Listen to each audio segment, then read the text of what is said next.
be seated. Thank you very much.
Άφιξη του Πρωθυπουργού της Ελληνικής Δημοκρατίας Κυριάκου Μητσοτάκη. Arrival of the Prime Minister of the Hellenic Republic, Mr. Kyriakos Mitsotakis. Please remain seated. Παρακαλούμε, παραμείνετε καθισμένοι. Ευχαριστούμε.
άφιξη του Προέδρου της Γαλλικής Δημοκρατίας, Emmanuel Macron.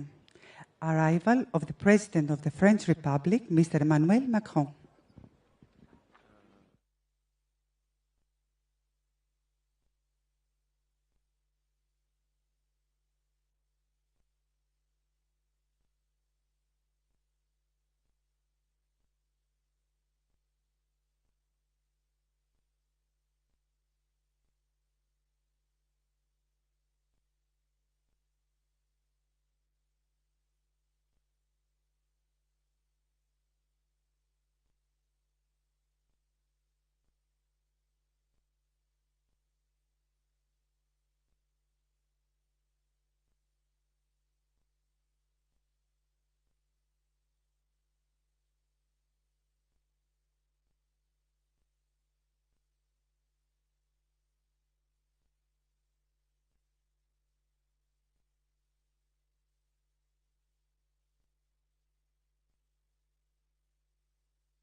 Your Excellencies, President of the French Republic, Mr. Emmanuel Macron, Prime Minister of the Hellenic Republic, Mr. Kyriakos Mitsotakis, ladies and gentlemen, welcome. My name is Iliana Magra, and on behalf of Kathimerini, it is my great pleasure to welcome you to tonight's very special event and to say, Monsieur le Président, bienvenue à Athens, kalos ήρθατε. We are gathered at the Roman Agora of Athens to reflect on the challenges that lie ahead for Europe's future, at a time that feels like a critical turning point in global history. What role will Europe play in the chapters to come? In ancient Greece and later during the Renaissance in France, dialogue was not merely a form of communication, but a cornerstone of democratic public life. Today, as democracy itself is being tested, such dialogue is more essential than ever. It is therefore an honor to introduce the speakers of this evening's discussion, the leaders of two countries that have helped shape Europe's past and that continue to play a central role in its future. Mr. President, Mr. Prime Minister, I would like to invite you to the stage for a conversation that will be moderated by the Executive Editor of Kathimerini, Mr. Alexis Papachelas. Thank you.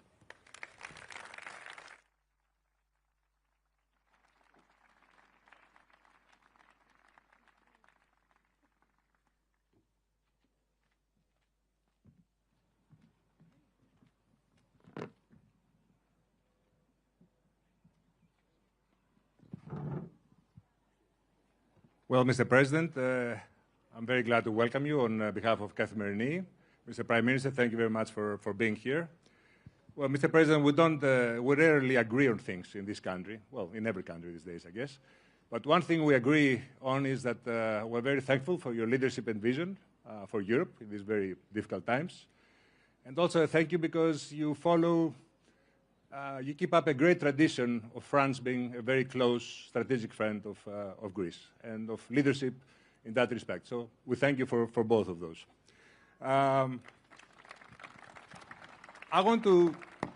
There's a lot of doom and gloom, as you know, about Europe. And you are very concerned about it. You say we have to stop sort of putting ourselves down. You said that in a speech. The thing is, are you worried that Europe is becoming a bit irrelevant these days? I mean, with what's going on in the world, especially now in the Middle East, do you have the feeling that we're becoming like an armed NGO or a think tank and, we're becoming geopolitically irrelevant? Thank you very much, not just for your words, but this welcome. And I want to thank you, Mr. Prime Minister, dear Kyriakos, for this invitation, for this visit, and thank to all of you to be here. I think exactly the opposite. I think this very moment could be the European moment, and for several reasons. Number one, everybody in this world have a clear view that this is a world of disorder. Second, everybody sees that the number one power, the US, could be an ally for certain countries, but this ally is not so much certain. And nobody is totally sure if this ally is reliable. And third, we were used to live in an international order, and this international order is jeopardized by the two big powers. And what is the European Union? A place of predictability and reliability. And I think it has a lot of price. When we have partners, we are with them.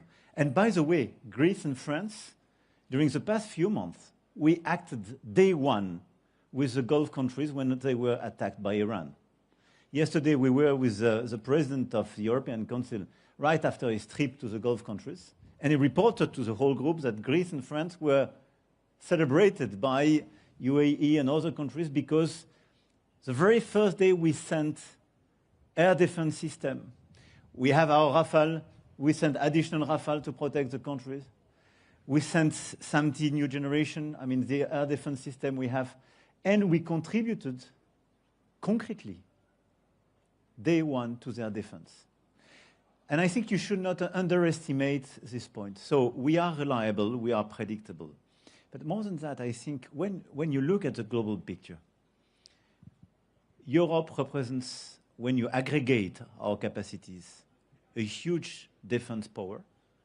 Europe represents a very relevant trade player. We represent something like 16% of global trade, the same as China. US is 15%. We are an actual financial place. And by the way, we improve the links between Greece and France during the past few months with an important merger on the platform of Euronext. And if you take all the different categories, we are at scale. The issue for us is to become an actual power, meaning to use our weight in the global order, to be respected, much more than we are today, and to contribute to actual solutions, and to be a trade power, not just to negotiate trade agreements, but clearly to impose reciprocity to the others, to impose European preference, we will probably revert on that, to protect our industry, and to be seen as, on the long run, a credible partner.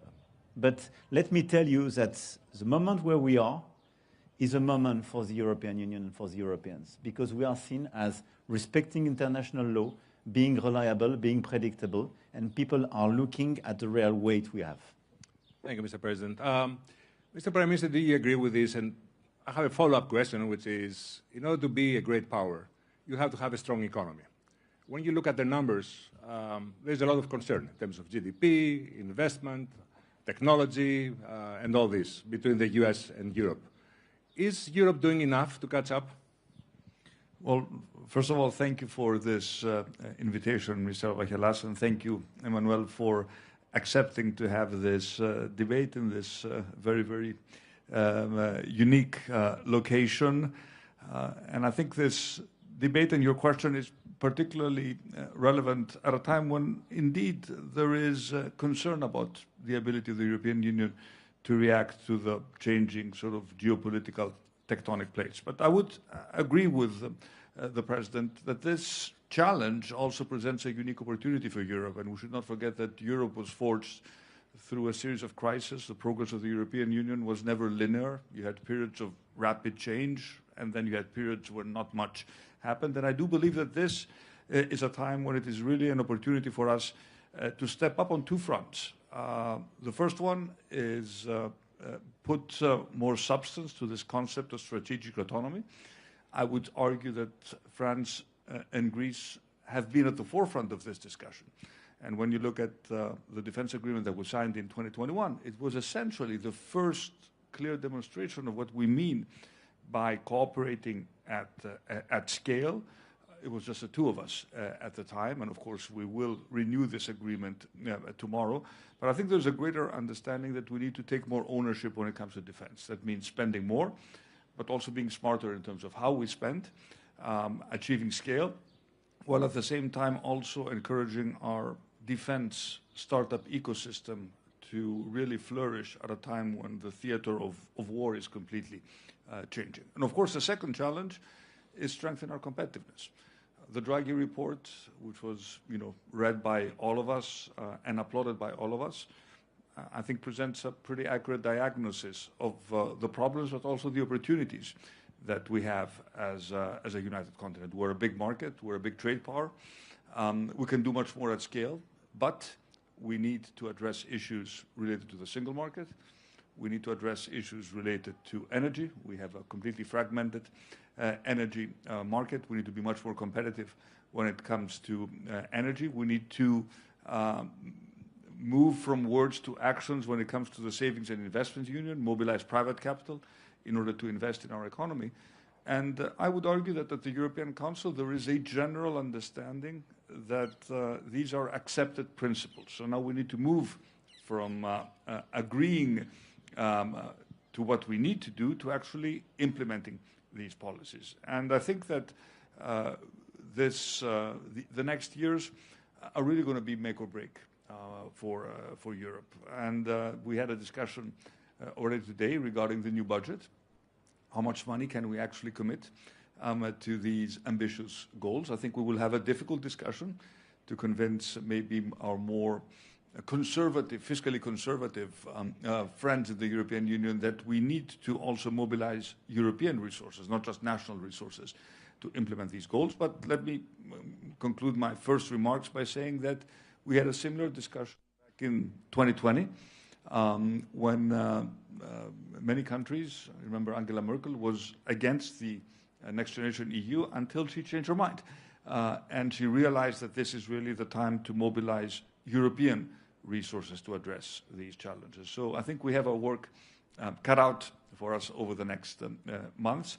But I remain quite optimistic that at this inflection point, Europe has a much more important role to play, and this is something which is understood both by the European Council. I think it's also understood by the European Parliament. It is understood by the Commission.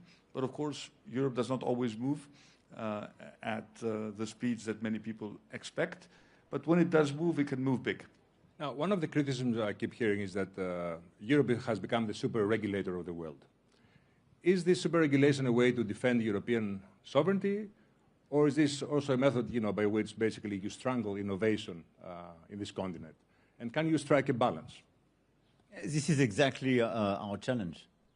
I really believe that we over-regulated some sectors. And as Kyriakos just said, it's clear that we have a challenge, and in fact, it's scale, speed, and simplification. Scale, we have clearly to deepen the single market, because this is our strength. Speed, we are clearly too slow. And simplification, we have to kill all the hurdles we have, and sometimes we create.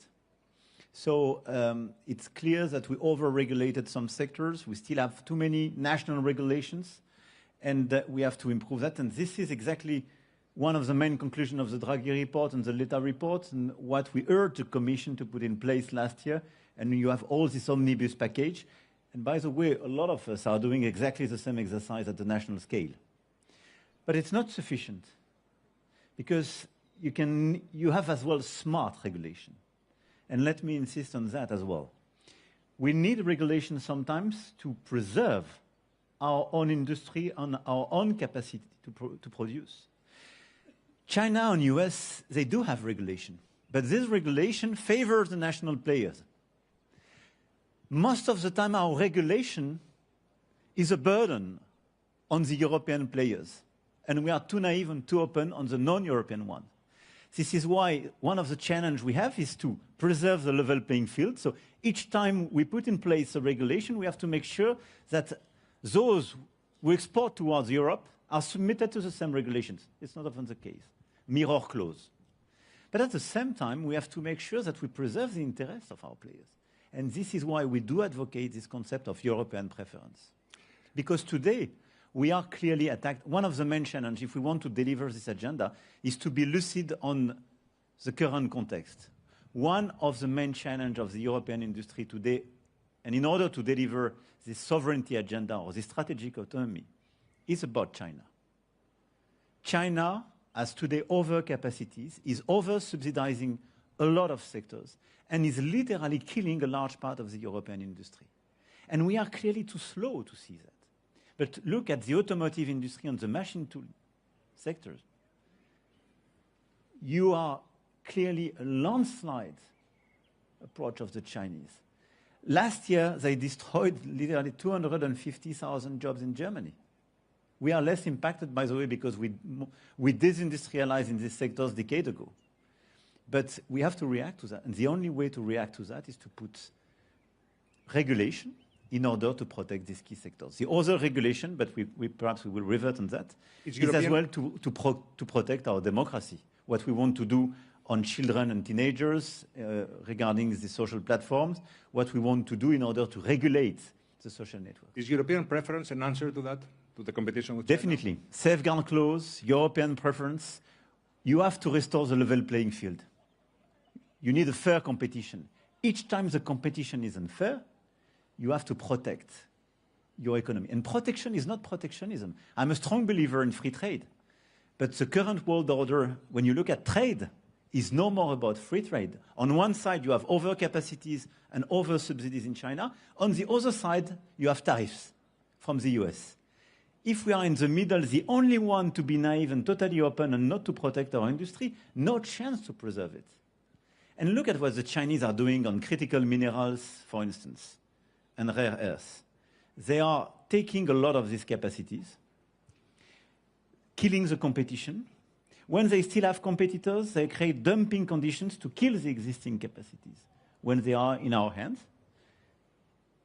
And when we are naive, our own producers go to the Chinese in order to be more competitive.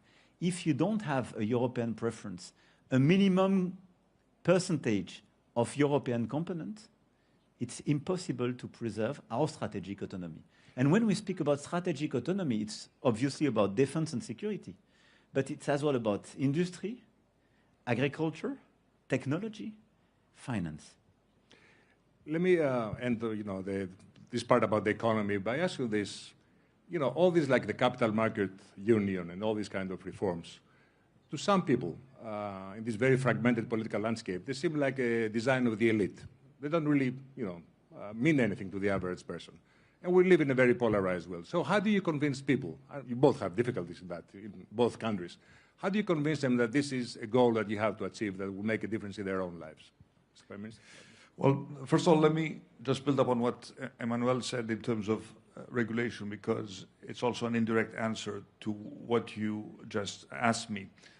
The 28th regime, the idea that you can have one legal construct applicable to startups through which they can operate in the entire European Union was a recommendation by Enrico Letta, something which was enthusiastically supported by us and will become a reality very soon. This is an example, I would say, of smart deregulation, but also regulation at the European level.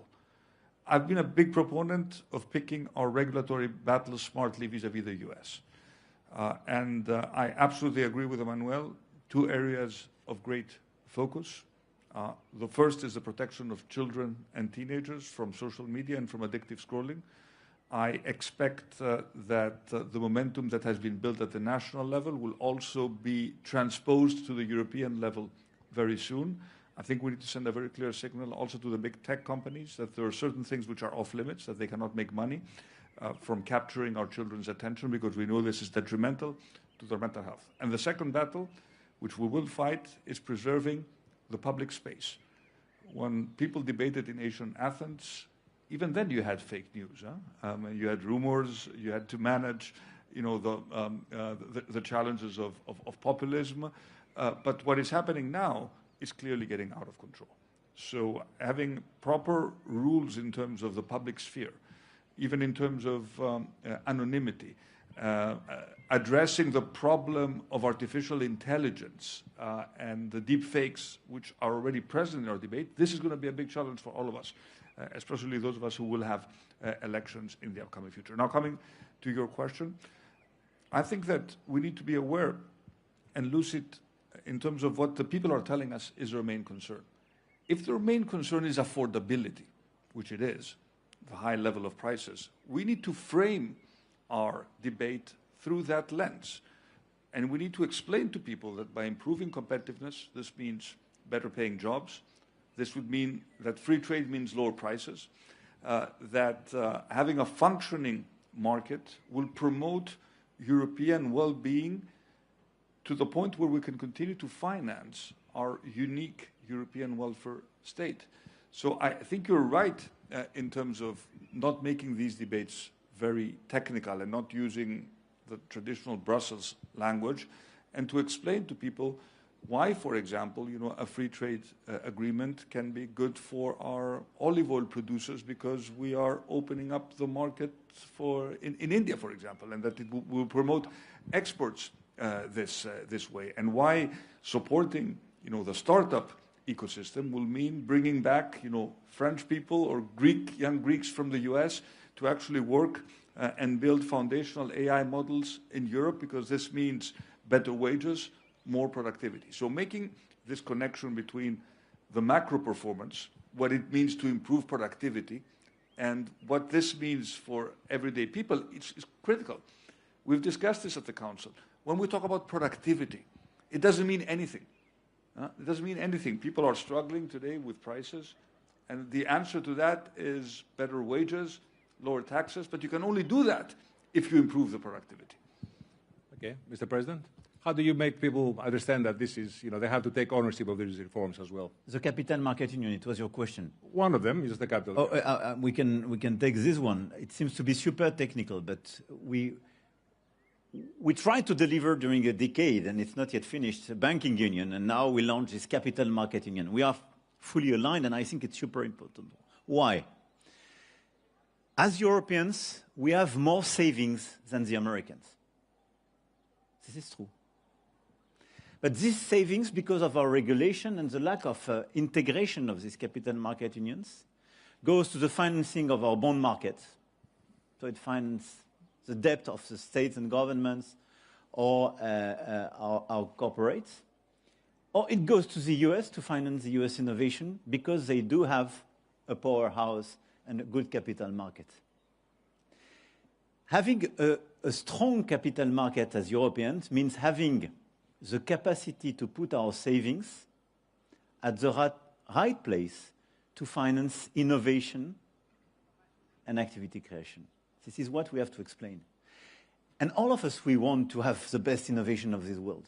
And at the same time, we want this affordability, we want to be part of the world, we want to create jobs, we want to have this innovation, and we want to be free and independent. If you get all these innovations by buying products made on the other side of the world because they had the capacity to invest in this innovation, you are losing something.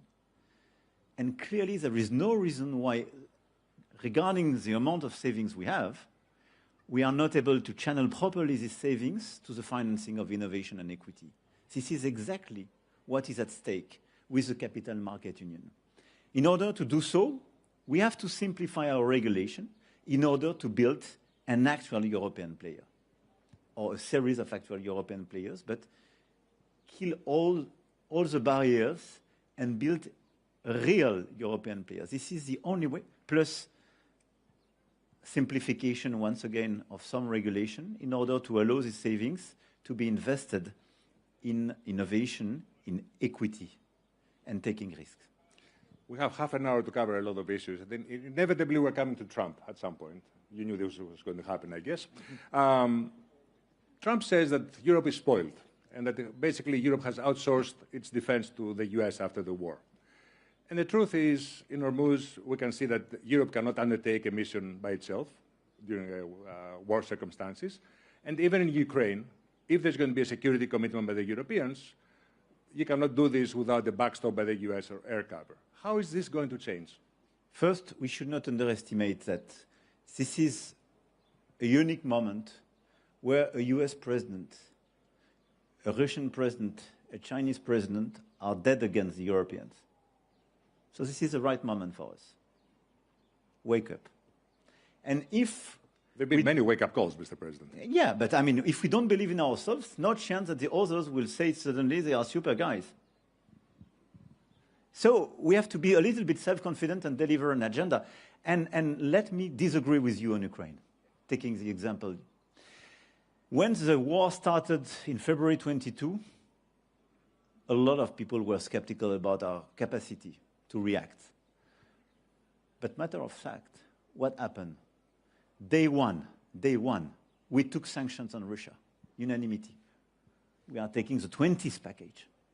And the Russian economy is suffering from that. Don't believe the fake news. They are suffering. Day one, we expressed our clear solidarity to Ukraine in a clear framework. We don't want to be part of this war directly because this is dealing with a nuclear country close to our borders, but we will contribute and help the Ukrainians in their resistance war. And we did it. And we are number one investor by far as Europeans. Ukraine is resisting very well, much better than a lot of people thought. And the same, who are doubting about the capacity of the Europeans, were those saying 6 months ago, Ukraine will collapse during winter time.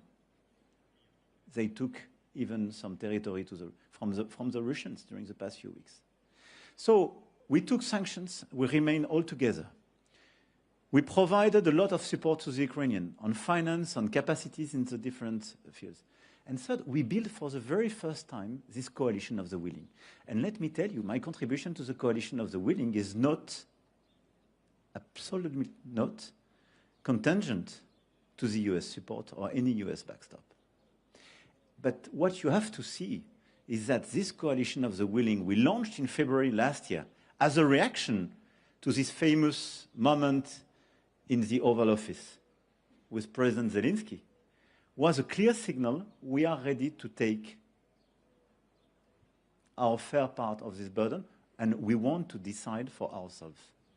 And this coalition of the willing, we launched it with the UK. All the Europeans are contributors, but we have Canada with us. We have Australia, New Zealand, Japan, not just the EU, because you have as well Norway and the UK. And it is a very powerful first creation where, as Europeans, we are framework nations in order to organize such a defense and security contribution. The US is welcome. It's super important if they provide the monitoring on the front line. It's very highly appreciated if they provide the backstop. But we already decided to do so. And what I decided for France to do is not contingent to the American involvement. But let me ask you both something. It's a mystery to me. Europe has Airbus. Airbus is a global success story. Why can't you work on a joint, fighter, next-generation fighter? I know you're very frustrated by this. You've been trying very hard to have European, cooperation on this. Why is this happening? Is it national egos? Is it business interests? What's the reason behind all this delay and all this hesitation? Well, we're not building any fighters. We're just buying them. We'd just like to participate. But you're right.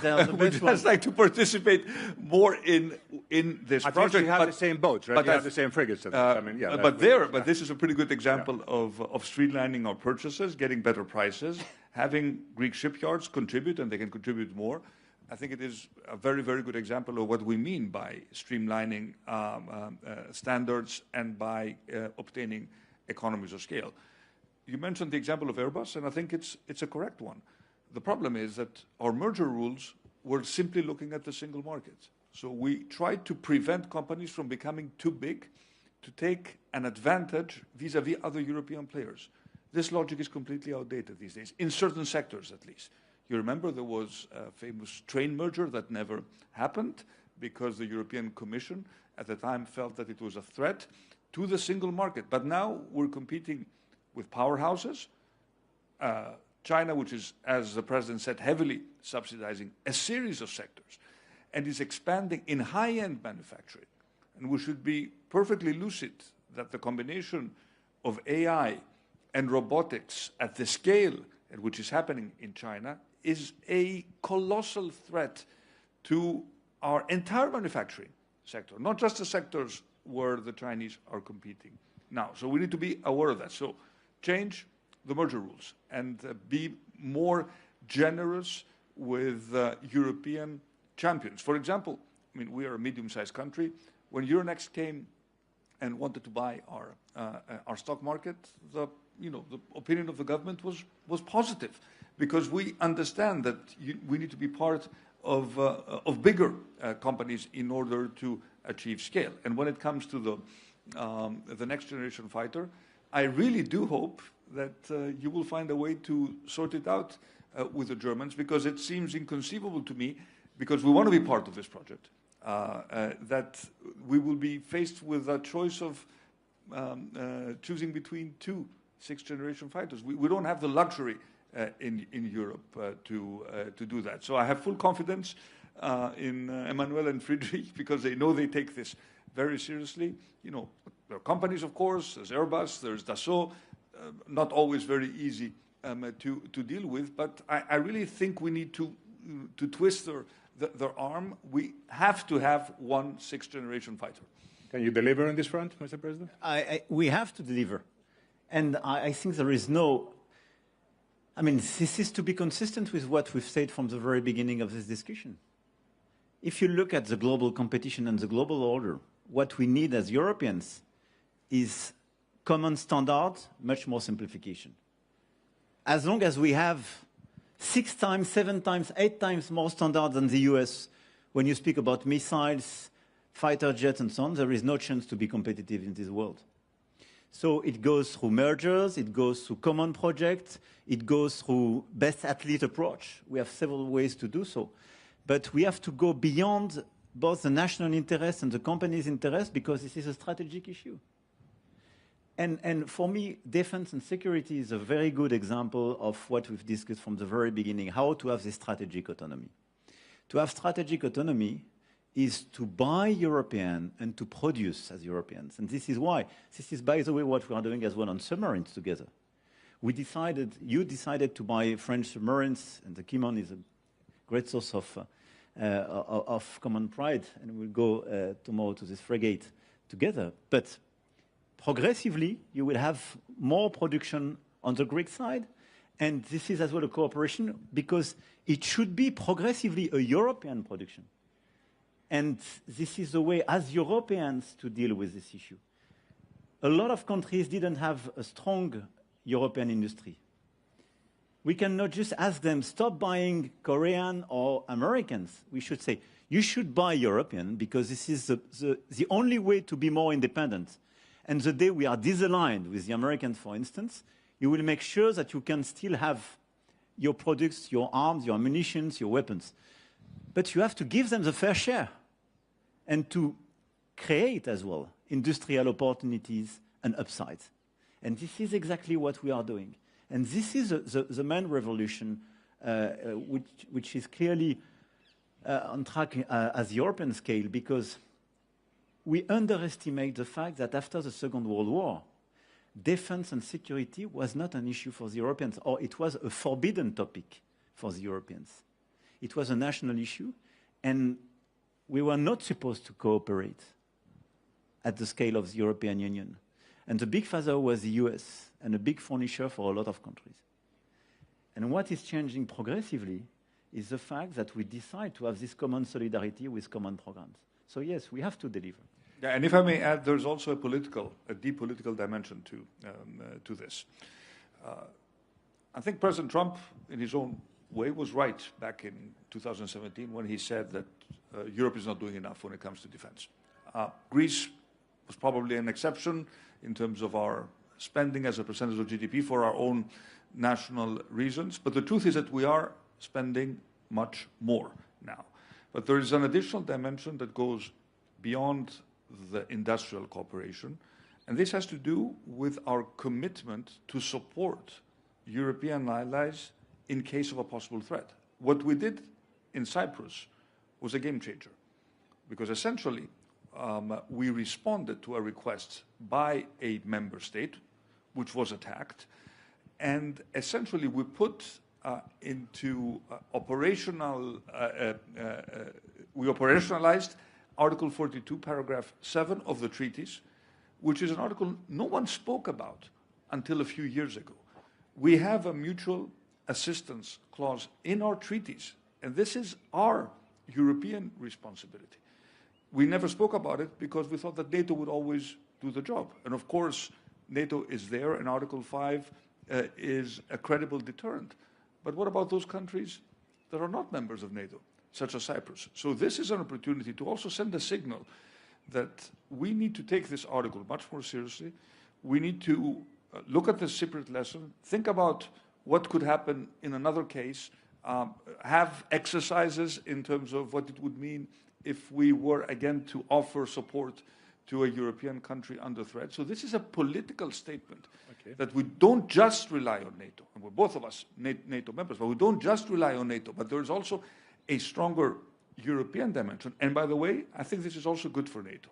I think rebalancing the relationship with the US inevitably will be the result of a stronger Europe. Otherwise, the relationship is going to be lopsided, and we will be eventually pushed around without being able to assert and defend our own positions.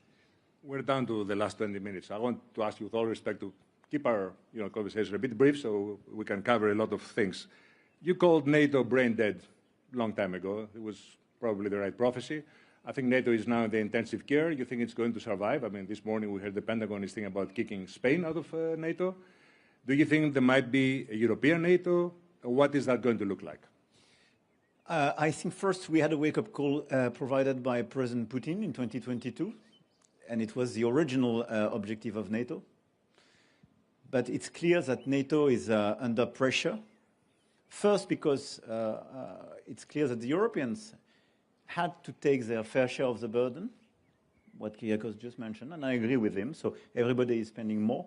And at the same time, there is now a doubt on the Article 5, not put on the table by the Europeans, but by the US president. And I mean, it's clearly de facto weakening the strength of the alliance. I think NATO is very useful, first for interoperability, second because it was a very interoperability of our equipment, our armies and so on, and it is a source of efficiency. And because it's a good strategic alliance, very useful for all of us. But I'm a strong believer in the European pillar of NATO. I advocated that years ago. As your Prime Minister mentioned, we together pushed forward this agenda of strategic autonomy, and this is where we are. So my view is that we have to strengthen this European pillar. We should not be the one to weaken NATO. We have to preserve NATO and its interoperability, but the Europeans have to be much stronger and work together and launch together common operations. And what we are ready to do in the Baltic Sea, in the Arctic region, vis-à-vis Russia on some security issues, on Ukraine with the coalition of the willing, in Eastern Mediterranean Sea with our common operations, on Hormuz Strait. It's not NATO operations. This is the Europeans working together and building common security solutions. So I really believe that what we are creating is a European pillar of NATO, but as well a European capacity of defense and security. I'm trying very hard to find something you disagree on. So I'm going to ask this with a bit of hope that you might have a bit of disagreement, which is, China is looming over the horizon. There is one school of thought which says Europe cannot deal with China without the US and vice versa. You seem to be thinking that Europe can do it on its own. Is that true? I'm in favor of a de-risking strategy. I'm not in favor of any decoupling strategy. De-risking is very consistent with the strategy of being more independent or having more autonomy. De-risking is just to say when we have excessive dependencies, we have to fix it, either through diversification or through relocalization or more local production. And vis-à-vis China, we have excessive dependencies today on critical minerals and rare earths, on some green tech.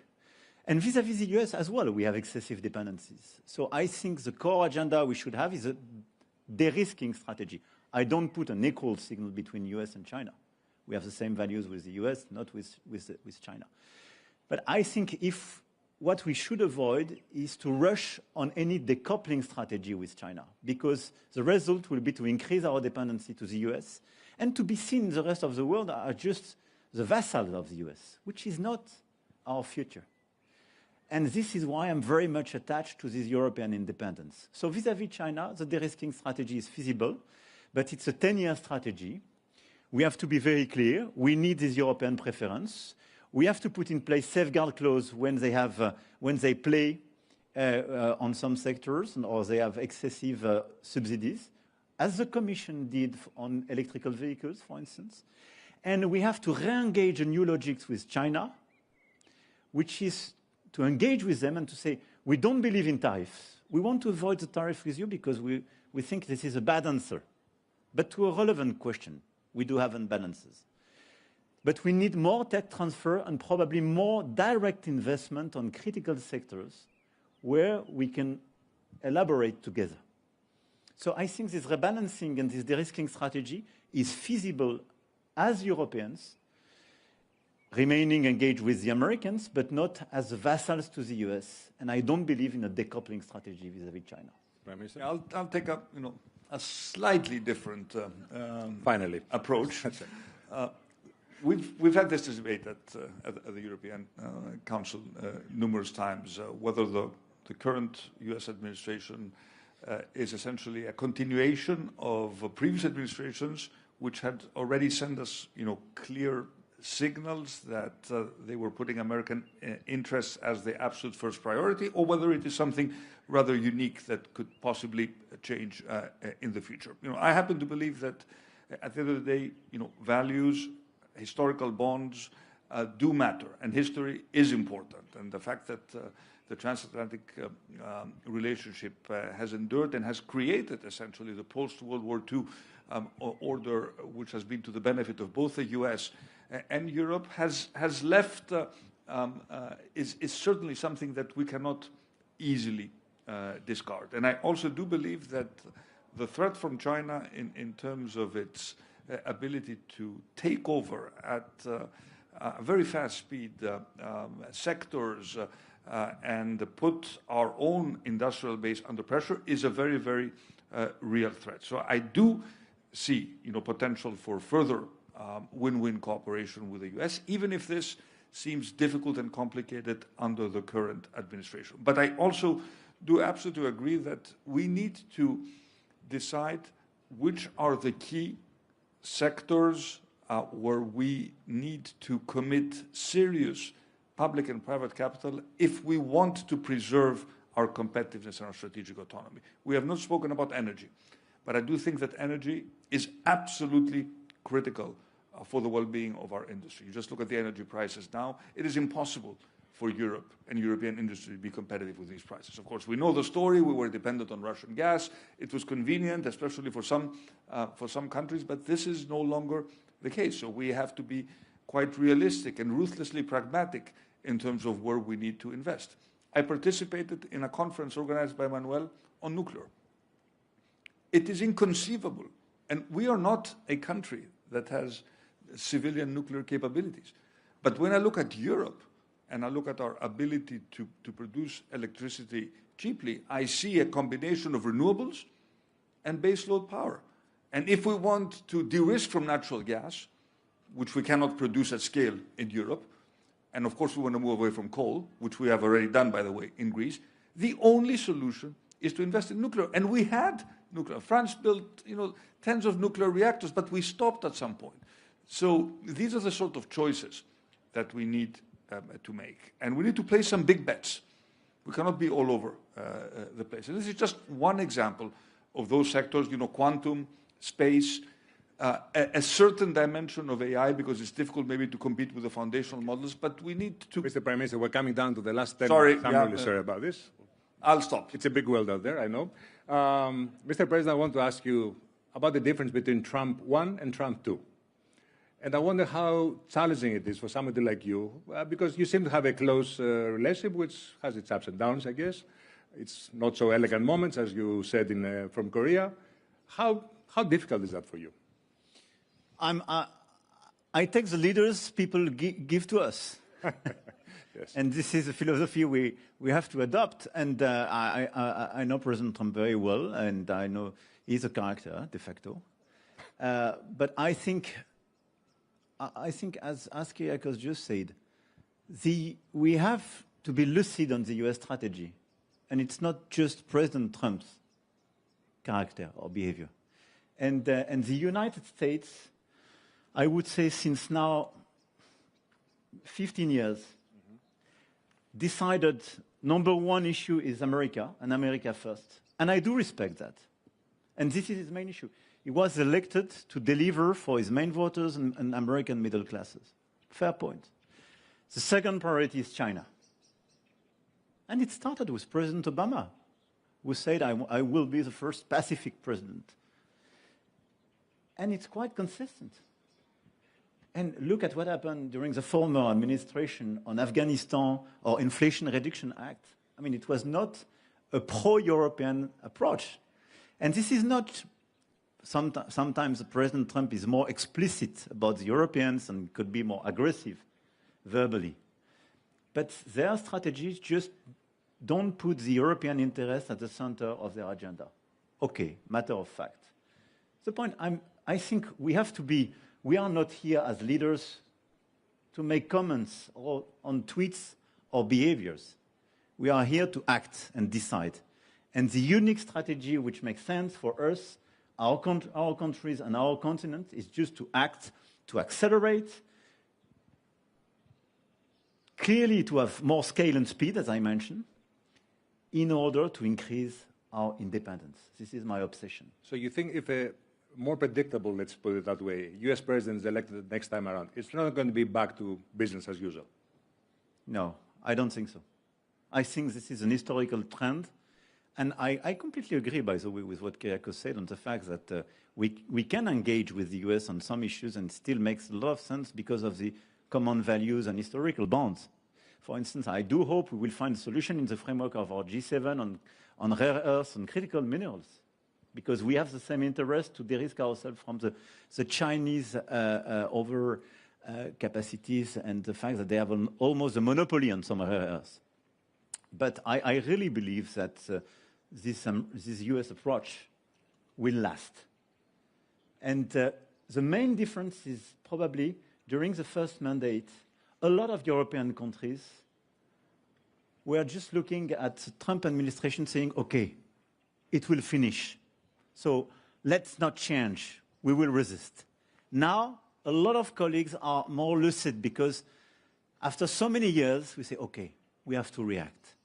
We have to act as Europeans, to be more united, to defend ourselves, our own interests.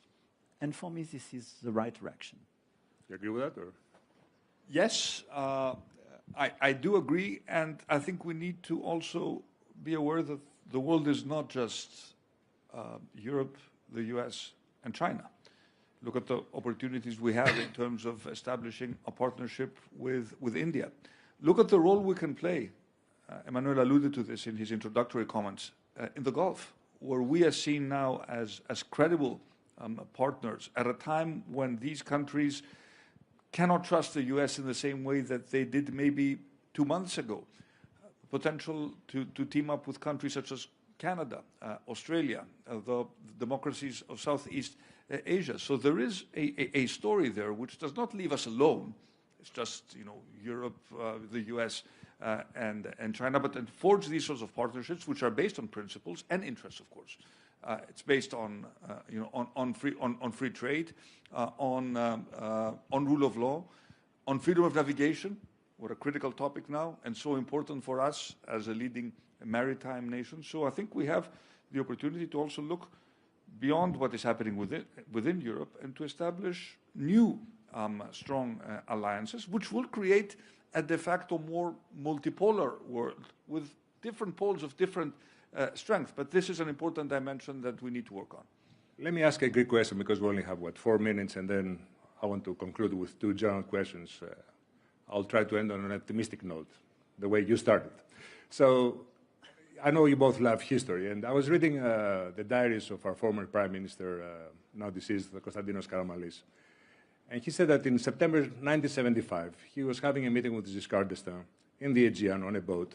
And he turned to him and said, you know, we have a very visionist neighbor here in the Eastern Mediterranean. And he asked him very bluntly, what will France do if Greek sovereignty is challenged in the Aegean? So let me ask you the same question. We will be here. And I think when you look at what we did in 2021 during the summertime, and what we did together with Cyprus a few weeks ago, and for me, this is a definition of friendship. The famous alliance. You referred France-Greece alliance. This is it. The alliance and the friendship is a very simple thing. When you go to bed, you don't ask yourself, what will he do tomorrow? You know it. If your sovereignty is at risk, do what you have to do for you. We will be here. Let me ask you now, you said something that leaders need to be practical, no more moral posturing, as you say very often in your speeches. So I want to ask both of you, if there was one thing you're going to change, institutional, in the economy or defense in Europe, within the next 5 years, something, a real deliverable, what would that be? Let me ask with you, Mr. Mitsotakis. I would, again, focus, and it may seem trivial and mundane to come back to topics that we have discussed. The answers are all in the Draghi report. One thing, just one. One thing, energy. Making sure that we have a true energy union with low prices for energy across the union, invest in grids, invest in renewables, invest in nuclear, and make sure that we have competitive energy for our industry. Mr. President? As he will deliver this part, I can take the second one. Because he's right, it's a constant. I will take AI and quantum. Okay. And now, sometimes we imagine you being in the Council, having discussions, especially informal discussions, we're thinking that it might look like group therapy in these very challenging times. So if this is a group therapy and we need to end it in a very optimistic way, I want you to give us one reason we have to be optimistic today about the future of Europe. Look at us. Okay. But honestly speaking, look at what we achieved during the past decade. It never happened in our history, and we have the chance to be here. But we were the continent whose expertise was civil war. I mean, during centuries, we always had civil wars. And the initial project was a peace and prosperity project. We delivered the project. No more civil wars amongst Europeans. We should not underestimate this point. It's a unique creation. It's much more complicated. It seems to be super slow and complicated to a lot of people. But because this is a creation where 27 countries today work together without any hegemony. But we preserved peace on our continent. It never happened before. After that, we decided to make a common market, and we delivered prosperity. Now, we have to deliver geopolitical existence, I would say. And this is why we have to become a power, not just a peace place and a single market, but a geopolitical power. This is exactly what is at stake. But we delivered the first step. I mean, we wrote the first chapters. There is no reason we will be unable to write a new one. So yes, just be lucid on what we delivered all together. This continent is absolutely incredible in terms of civilization, in terms of strength, and our capacity to deal with our own complexity is incredible. And we can be a real power without using our way of life and the welfare state and ourselves. I say that with a lot of respect and friendship. In your country, you dealt with that, with a lot of courage 15 years ago. So it's clear that we will have to pass reforms. It will be very painful, and we will have to deal with other reforms in the future. But the magnitude of the reforms and what we have to do in order to deliver this agenda, I think, is totally feasible. The challenge for us, being democracies, is to convince our fellow citizens that this is the common interest. So my source of optimism is the journey we had all together and the capacity we have. Thank you. Mr. Prime Minister? If I were to put you on a plane and you would not know the destination, and you would land in any European capital, you would immediately understand that you're in Europe. Yeah. And there's something about our way of life that makes us attractive. Why do people want to come to Europe? Of course, there are issues of ensuring that our way of life is sustainable. We have a generous social model. We have free healthcare. We have less inequality. We still have more than we should, but we have less inequality than the US or even possibly China. So we like what we have. We're happy in Europe. It's just a question of with the European way of life. It's just a question of making sure that this European way of life is sustainable. I've been at the Council. Emmanuel has been there for 9 years. I've been there for 7 years. We've taken massive decisions. COVID, Next Generation EU, Ukraine. Ukraine would not have been in a position it is now if it were not for European support. It would have lost the war if it were not for Europe. The same may be true for the US, but it is certainly true for Europe. So we have taken very, very important decisions, and we just need to learn from our the major historical figures. When the time comes and when the crisis hits and when we understand that we don't have time, we take the right decisions. And I'm sure this will happen again at the negotiations regarding the next multi-annual financial framework and the financial capabilities we have to do and implement all the ambitious agenda we spoke about today. Well, Mr. President, I was watching President Trump the other day. He was saying that people of Venezuela love him, and he's thinking that after his second term, if he will not have a third term, he will go to Venezuela and have a political career there. If you think of along those lines, I can look at you in the eye and I can tell you Greece will be the place for you.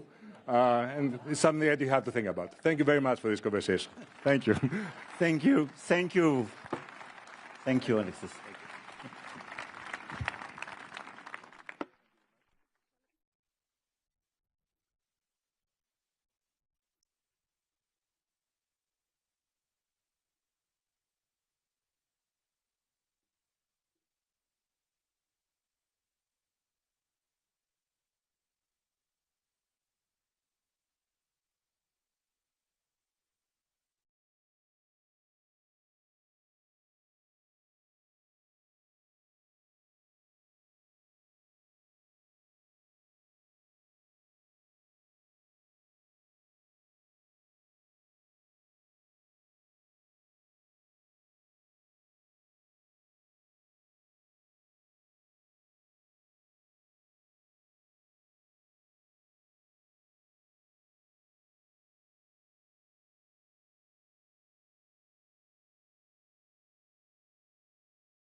President, please explain.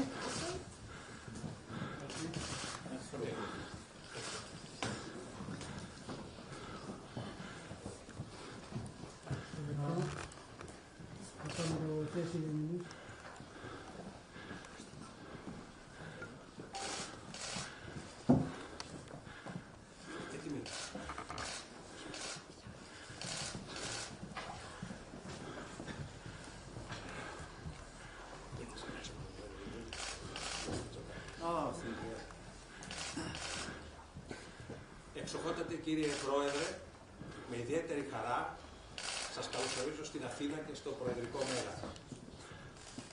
Η παρουσία σας εδώ σήμερα και αύριο επισφραγίζει κάτι πολύ σημαντικό. Επισφραγίζει ιστορικούς δεσμούς των χωρών μας και μακρά σχέση φιλίας και συνεργασίας ανάμεσά μας. Αλλά είναι και κάτι άλλο, κύριε Πρόεδρε. Η παρουσία σας σηματοδοτεί την επέκταση και τη διεύρυνση αυτών των ιστορικών δεσμών και αυτών των φιλικών σχέσεων.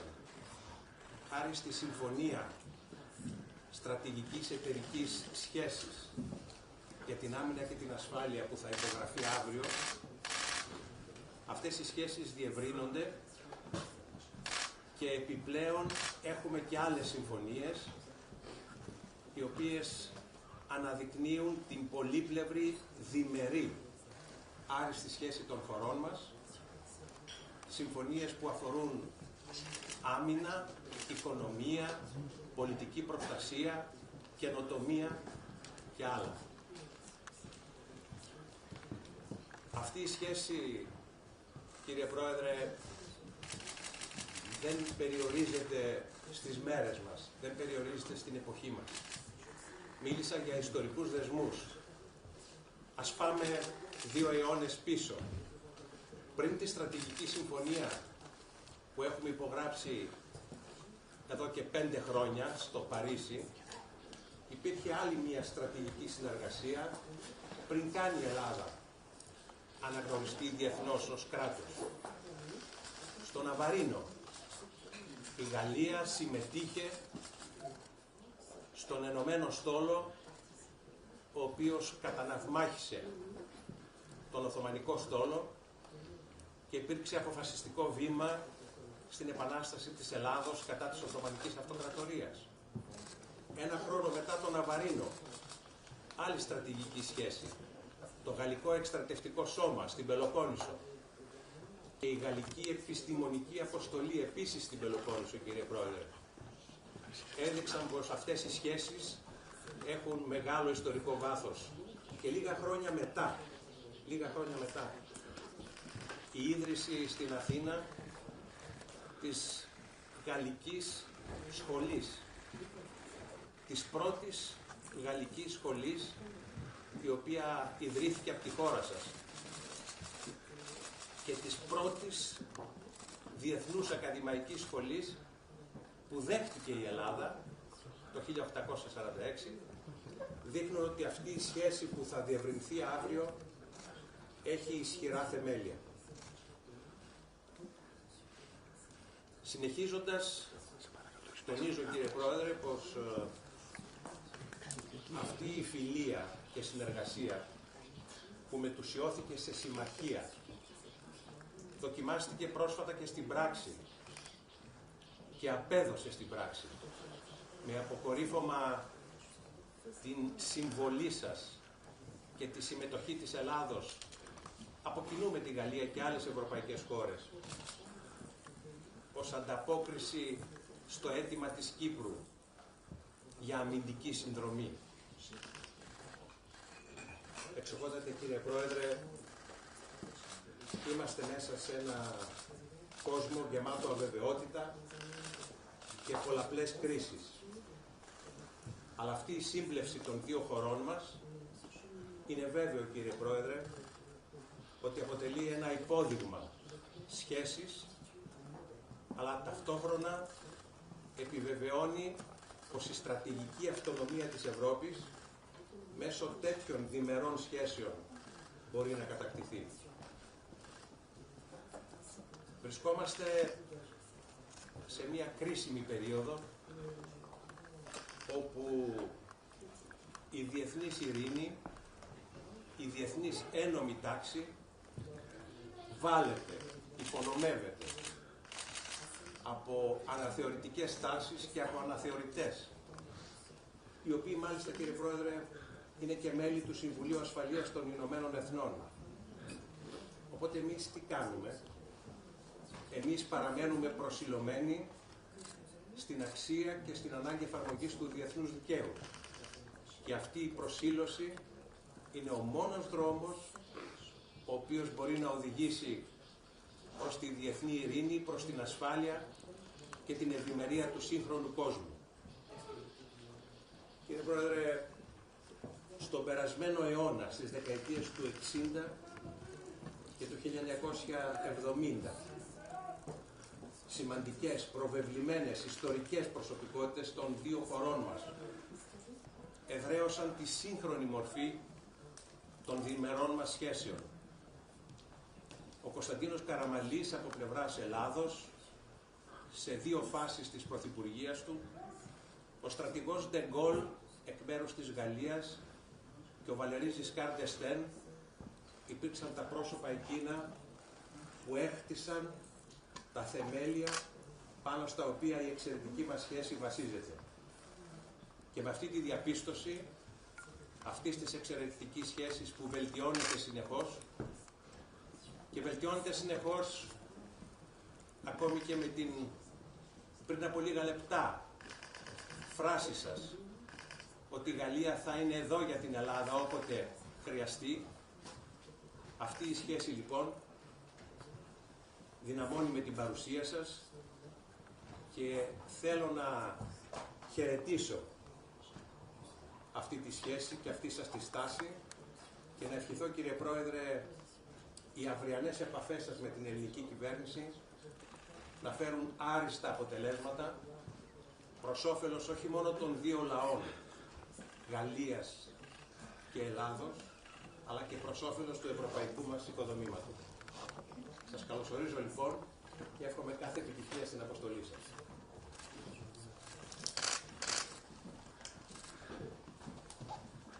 Merci, Monsieur le Président. Merci pour votre accueil et pour les mots que vous venez d'avoir. Et vous avez parfaitement décrit à la fois la profondeur historique et l'intensité de la relation. Je voulais simplement ici redire combien la Grèce et la France sont liées par à la fois une amitié profonde et réciproque, je crois. Le philhellénisme a beaucoup compté dans l'histoire de France, dans sa littérature, sa philosophie. Il la nourrit. Et je crois que nos deux nations ont quelque chose de commun, c'est qu'elles pensent toujours au-delà d'elles-mêmes. Il y a un certain rapport à l'universel et l'universalisme qui nous lie de manière unique. Le XXe siècle a conduit à des temps parfois difficiles, et votre pays en a en particulier éprouvé. Nous avons chacun connu nos drames, mais au fond, depuis ces dernières décennies, d'abord la France, la Grèce, l'Alliance est une histoire singulière depuis que la vie démocratique est ici revenue. Ensuite, l'aventure européenne qui nous lie. Et je crois que ces dernières années ont marqué un tour tout à fait nouveau dans ce désordre mondial que vous venez de caractériser très justement. C'est à la fois notre partenariat stratégique, ce qui a été fait dans 2021 et après. Les avions, les frégates, notre solidarité, notre présence, notre ambition commune, notre affinité sur les questions européennes. Et c'est demain, en effet, ce partenariat stratégique mondial qui va permettre à la fois de consolider cette alliance en matière de défense et de sécurité, mais qui va aussi la compléter dans des tas de domaines. La culture, où nous sommes déjà évidemment très présents ensemble, recherche, la science, la vie économique, l'énergie. Il n'y a aucun domaine qui va échapper au renforcement de notre partenariat stratégique, à la force de celui-ci. Et je crois que c'est vraiment une nouvelle ère qui s'ouvre, à la fois sur la relation bilatérale, évidemment sur les questions européennes où nous sommes affinitaires, dans la région, et vis-à-vis de l'ensemble des pays riverains de la Méditerranée, à l'égard desquels nous avons une politique commune. Et je veux ici dire aussi combien cela vous démontre que, en effet, la France est là, se tient à vos côtés face aux risques, aux menaces, et a envie d'avancer sur ce chemin d'avenir ensemble. En tout cas, je suis extrêmement reconnaissant de cet accueil, Monsieur le Président. Heureux d'être de retour à Athènes et d'être à vos côtés pour cette soirée. Merci beaucoup.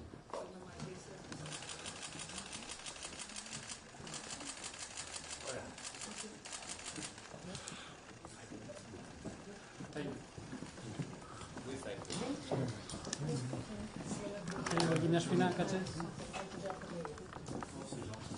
Merci beaucoup.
μαχόμενες πλάι-πλάι για την ελευθερία και την ειρήνη.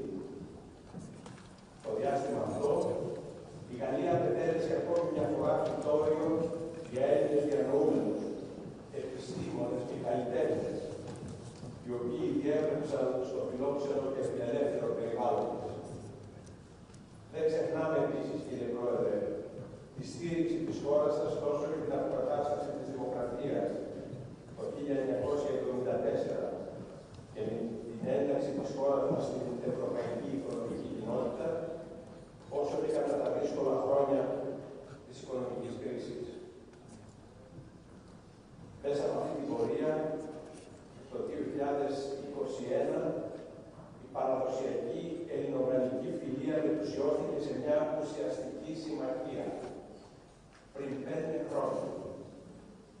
Έκτοτε η πολυεπίπεδη συνεργασία μας ενισχύεται και επεκτείνεται διαρκώς, όπως θα καταδειχθεί και αύριο, με την πληθώρα συμφωνιών που θα υπογραφούν. Εξοχότατε κύριε Πρόεδρε, στο νέο γεωπολιτικό περιβάλλον που αναδύεται ραγδαία, όπου σταθερές δεκαετιών αμφισβητούνται και η διεθνής νομιμότητα βάλεται πάνω πόδεν, η ελληνογαλλική συμπόρευση αποτελεί υπόδειγμα συνεργασίας για όλη την Ευρώπη. Μια Ευρώπη που οφείλει πλέον να αναλάβει τις ιστορικές της ευθύνες, καθιστάμενη μια ισχυρή γεωπολιτική δύναμη. Διότι όπως πολύ σωστά είπατε πριν λίγα χρόνια, οι εποχές της ανεμελιάς αποτελούν παρελθόν. Το Φεβρουάριο συμπληρώθηκαν 4 έτη πολέμου στην Ήπειρό μας. Η Ελλάδα επέδειξε από την πρώτη στιγμή και χωρίς κανένα δισταγμό έπρακτε αλληλεγγύη στην Ουκρανία, τηρώντας στάση αρχών. Απέναντι στον παροχημένο αναθεωρητισμό και την ομοίβια της ισχύως, η Ελλάδα προτάσει παντού και πάντα προσήλωση στις θεμελιώδεις αρχές του διεθνούς δικαίου, όπως η απαγόρευση κρίσης ή απειλής χρήσης βίας, ο σεβασμός στην κυριαρχία και την εδαφική ακεραιότητα των κρατών και η ειρηνική επίλυση των διεθνών διαφορών. Και δεν θα μπορούσε να πράξει διαφορετικά η Ελλάδα. Καθώς φέτος συμπληρώνονται 52 έτη από την εισβολή της Τουρκίας στην Κύπρο, η οποία άνοιξε μια χένουσα πηγή στο σώμα της Ευρώπης. Δεν ξεχνούμε ποτέ ότι το Κυπριακό είναι ζήτημα παράνομης εισβολής και κατοχής, από την οποία δεν πρόκειται να παραχθούν ένομα αποτελέσματα. Θα ήθελα να ευχαριστήσω θερμά για τη διαχρονική υποστηρικτική στάση της Γαλλίας προς την Κυπριακή Δημοκρατία και τις προσπάθειες για την εξέβρεση μιας βιώσιμης και λειτουργικής λύσης βάσει των αποφάσεων του Συμβουλίου Ασφαλείας των Ηνωμένων Εθνών αλλά και του Ευρωπαϊκού Κεκτημένου. Ενώ ο πόλεμος εξακολουθεί να μένεται στην Ευρώπη, ένα ακόμη πολλαπλό μέτωπο έχει ανοίξει από το 2023 στην ευρύτερη Μέση Ανατολή, θέτοντας σε κίνδυνο όχι μόνο την περιφερειακή σταθερότητα, αλλά την ενεργειακή και οικονομική ασφάλεια της Ευρώπης. Στη χαοτική σημερινή συγκυρία θα ήθελα να εκπέμψω μήνυμα αυτοσυγκράτησης, σύνεσης, καθώς και συμπαράστασης στα χιλιάδες αθώα θύματα του πολέμου, μεταξύ των οποίων είναι και οι χριστιανοί της Μέσης Ανατολής. Είναι σαφές ότι η λύση στα χρόνια προβλήματα της περιοχής δεν μπορεί παρά να προέρθει μόνο από το διάλογο και τη διπλωματία. Σε αυτό το περιβάλλον αλλεπάλληλων κρίσεων, η Ευρώπη βιώνει πρωτόγνωρες προκλήσεις που δοκιμάζουν τη συνοχή της ως ένωσης κρατών, αλλά και την ανθεκτικότητα των ίδιων των κοινωνιών μας. Το μεταναστευτικό, η ραγδαία τεχνολογική πρόοδος, η ενεργειακή επισφάλεια, η οικονομική αστάθεια, η άνοδος των άκρων, οι υβριδικές απειλές και η κλιματική κρίση συνιστούν συνθήκες που ενδεχομένως να ενταθούν τα επόμενα χρόνια. Κανένα ευρωπαϊκό κράτος δεν μπορεί να αντιμετωπίσει από μόνο του αυτές τις απειλές, ούτε να αδράξει τις ευκαιρίες που παρουσιάζονται. Η Ευρώπη λοιπόν οφείλει να κινηθεί ταχαίως με συντονισμένα βήματα, τόσο προς τη στρατηγική της αυτονομία, όσο και προς τη διεύρυνσή της, προκειμένου να διαδραματίσει τον ιστορικό της ρόλο ως φάρος δημοκρατίας, ειρήνης και ευημερίας. Εξοχότατε κύριε Πρόεδρε, κατά τα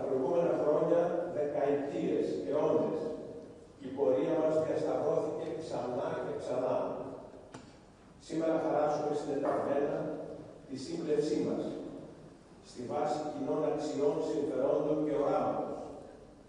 Ελλάδα και Γαλλία μοιράζονται κοινές αντιλήψεις για τη διμερή τους σχέση, για την ευρωπαϊκή ολοκλήρωση, αλλά και για την πορεία που η διεθνής κοινότητα οφείλει να ακολουθήσει στο μέλλον. Και αυτό μας γεμίζει αισιοδοξία και αποφασιστικότητα για τις ειρηνικές μάχες που καλούμαστε να δώσουμε μαζί. Με τις σκέψεις αυτές, υψώνω, κύριε Πρόεδρε, το ποτήρι μου και εύχομαι σε εσάς και στο φίλο λαό της Γαλλίας ειρήνη, ασφάλεια και ευημερία.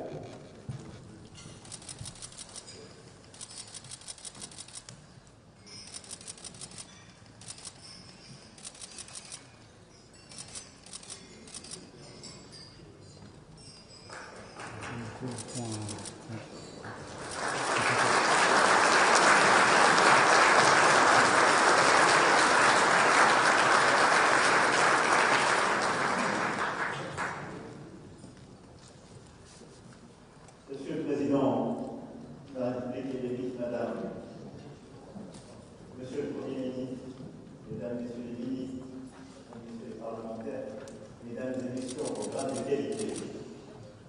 Hélas, Galia, si Maria.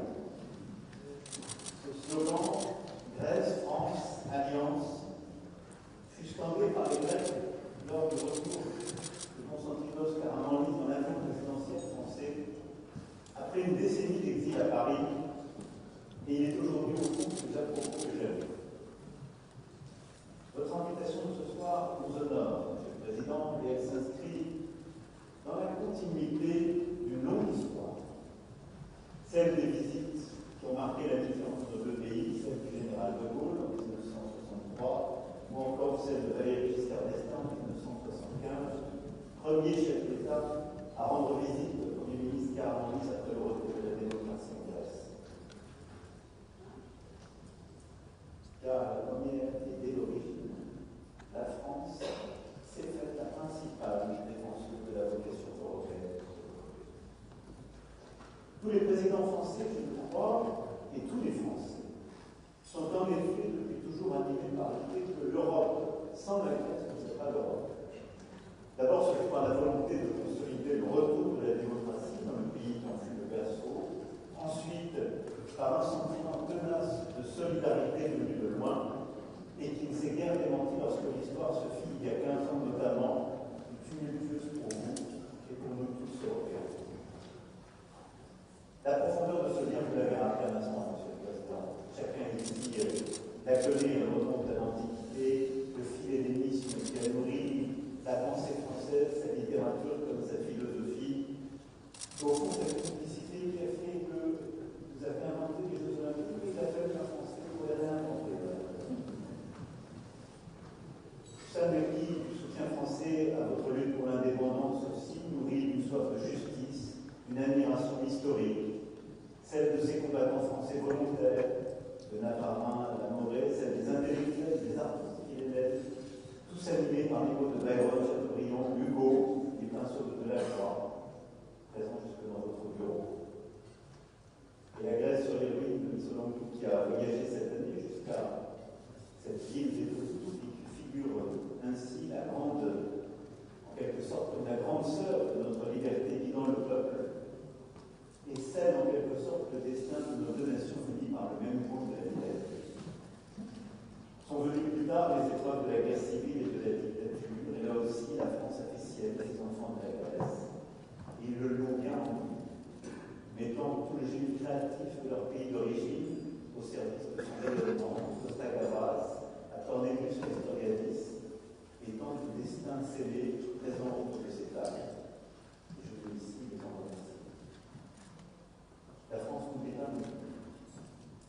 Les milliers de Grecs qui se sont portés volontaires pour la défendre. Les tranchées de la Grande Guerre jusqu'aux armées de la libération avec toujours cette même volonté de se tenir côte à côte lorsque nos valeurs de liberté et de démocratie sont menacées. Cette histoire commune est profondément européenne. Nous fêtons cette année l'anniversaire de l'adhésion de la Grèce à la communauté économique européenne, 45 ans de fidélité, de solidarité solidarité, unis par cet idéal de liberté universelle. 45 ans d'admiration mutuelle, résolument méditerranéenne et si européenne. Et sur ce sol historique, nous bâtissons la vie. Nous bâtissons en étant côte à côte dans les temps difficiles, nous bâtissons en ayant aussi la même volonté d'innovation, de technologie, de culture, de défense et de sécurité. Je dois dire à quel point nos deux pays, je pense qu'on voit que M. le Premier ministre, sont, comme on le dit, affinitaires sur tant de sujets. Et nous le faisons aussi avec beaucoup de respect et d'admiration pour le chemin parcouru par notre pays durant les 15 dernières années. Le succès économique grec est admirable à tous égards. Il s'est bâti sur des sacrifices réels, nul n'oublie. Mais il force le respect de toute l'Europe et a rendu l'Europe elle-même plus forte. Succès incarné symboliquement depuis quelques semaines par votre présidence de l'Eurogroupe que la France a soutenu. Alors, vous avez tout dit des tumultes actuels du monde et ce ne peut pas être plus long, Monsieur le Président. Et au fond, en effet, depuis 2021, nous avons construit un partenariat nouveau au service de votre sécurité, de notre souveraineté, conscient aussi que lorsque la Grèce peut être menacée, c'est l'Europe tout entière qui est, la France aussi. Demain, nous allons ensemble renforcer ce partenariat en lui donnant un visage nouveau, continuant à renforcer le plan en matière de sécurité et de défense, mais aussi de culture, d'économie, d'innovation. Aucun champ n'échappera à ce qui va être scellé demain, et ce que vous aurez à nourrir. Et je le dis ici devant les plus éminents représentants de nos industries, de notre économie, de notre défense, de notre culture, qui sont présents autour de ces tables. Et vous aurez à le faire parce qu'au fond, notre destin est scellé depuis tant de siècles. Mais les troupes du monde que vous avez parfaitement décrit le rendent vivant. Alors, j'avais un discours beaucoup plus élaboré, que je l'ai dit tout à l'heure avec le Premier ministre, nous reverrons demain. Et vous avez parfaitement dit les choses, Monsieur le Président. Je m'inscris dans vos propos. Parce que je vois les chandeliers qui sont progressivement consumés par la bougie. Et je ne voudrais pas retarder davantage ce dîner. Et en voyant cette image, je me reviens simplement pour vous dire les choses avec des mots spontanés. Une image que j'ai souvent convoquée et qui est dans les lettres de l'Europe qui a ce livre-là. Il va un jour chez elle pour lui la retrouver, c'était son amour. Et alors qu'elle est absente, il écrit que la bougie progressivement se consume. Et il écrit avec frénésie, noircit les pages. Et à un moment, la bougie se consumant, il me voit tout terre. Et il a cette phrase pour lui dire, je ne sais pas si j'écris encore sur la page, mais partout, vous n'arriverez pas à me lire, vous disiez simplement que je suis. Alors que tous les mots que je n'ai pas prononcés ce soir sont au-delà de tous les grands discours. Je voudrais simplement que vous êtes tous ici, en création. Vous sachiez une chose très profonde. C'est qu'au-delà de tous les mots que je n'ai pas prononcés ce soir, on l'a dit, n'oubliez jamais que les Français vous aiment. Et que